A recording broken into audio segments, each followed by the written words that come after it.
Howdy y'all, it's Tex here. Thanks for joining me. Last year I attempted a thru hike of the Appalachian Trail, going northbound from Georgia, made it as far as 344 miles to Irwin, Tennessee, before the ATC recommended that we go home and get off the trail. This year I'll be attempting it again in 2021, starting again from Georgia in early to mid-March. In my last video, I went over for y'all the big 3 items that I'll be using this year: my pack, my tent, and my sleep system, including sleeping bag and air pad. I'll put a link up top in case you'd like to check that video out. In this video, I'll be reviewing what clothing I'll be using this year. I'll break it into 4 parts for you guys: worn clothing, clothing worn as needed, accessories used as needed, and carried clothing. So let's take a look. Let's look first at the worn clothing. The shirt I'll use is the Odlo Blackcomb light shirt.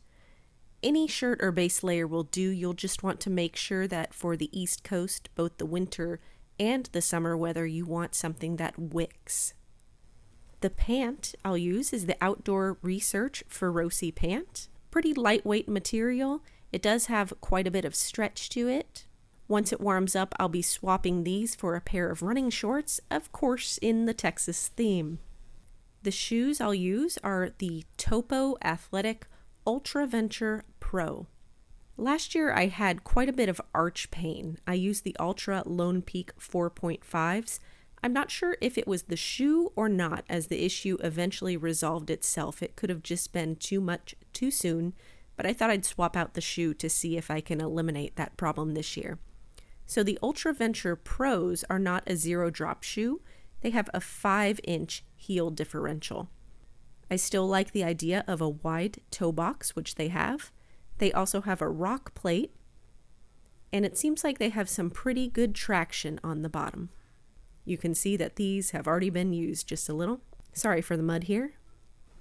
The socks I'll use are Darn Tough crew length socks. This brand seems to be one of the thru hikers' favorites. They claim they do have a lifetime warranty in case they wear out. Once it warms up, I'll be swapping these out to the Darn Tough ankle length sock, which is what I prefer to use. The buff I'll use is a Buff brand buff. And according to their website, if you take the single layer and double it up so that it's 2 layers, that can fully function according to CDC guidelines as a mask. Let's look next at the items that I'll wear as needed. The fleece jacket I'll use is the Marmot Technical Fleece Jacket. I prefer jackets with a full zipper down the front for venting. It does have a square technical fleece interior. Once it warms up, I'll be sending this item home. For rain gear, last year I used Outdoor Research Helium Jacket and Pant. This year I wanted to try to get a little lighter pair, so I swapped to Montbell Versalite Jacket and Pant. This seems to be lighter because of its patented K-mono cut pattern, so it has fewer seams. It's made of Gore-Tex Infinium Windstopper fabric.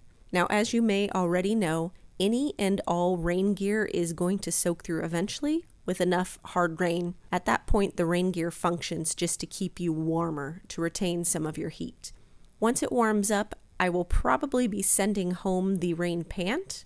I may use just my running shorts on the bottom, as they should dry out pretty quickly after the rain. Or I may swap out for the Enlightened Equipment rain wrap, which is made of a 15D sil nylon fabric. However, I may decide to keep the rain pants as my long layer in case it gets a little too cold for shorts. Let's next look at the accessories I'll be carrying. For gloves, this year I'll be using a 3-layer approach. Very excited to see if this works better than what I had last year. The bottom layer will be liner gloves. Outdoor Research's woolly sensor liners. Very lightweight. They do have tech fingertips that work well with my cell phone. The middle insulating layer will be, I believe it's pronounced Dachstein, 4-ply boiled wool mittens. These are a pretty heavy, substantial layer, but they seem to have a bit of a cult following that say they are quite insulating. I'll definitely be sending these home later, if not all 3 mitten layers. The outer layer will be a waterproof one, REI's Minimalist GTX Mittens. The beanie I'll use is the Zpacks Fleece Hat. Nothing terribly exciting about this hat, except it is very lightweight. I'll send this home once it warms up as well. The ball cap I'll use is just an Arizona Trail trucker hat. A new item for me that I'm very excited about is an umbrella. I'll be carrying the Snow Peak Ultra Light umbrella. It is the lightest thing that I could find out there. It has a 33-inch diameter. I'm looking forward to keeping the rain off my face and creating a very small circle that's dry, as long as it's not too windy. It will be attached to my pack using Zpacks umbrella holster. And last, let's look at the items that I'll be carrying. These will be used during breaks and at camp only, so this will be carried weight during the day.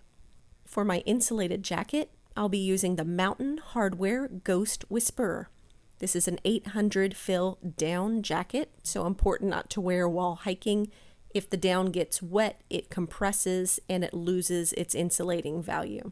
And while the jacket is pretty lightweight in itself, it works very well as part of a layering system to help keep you insulated.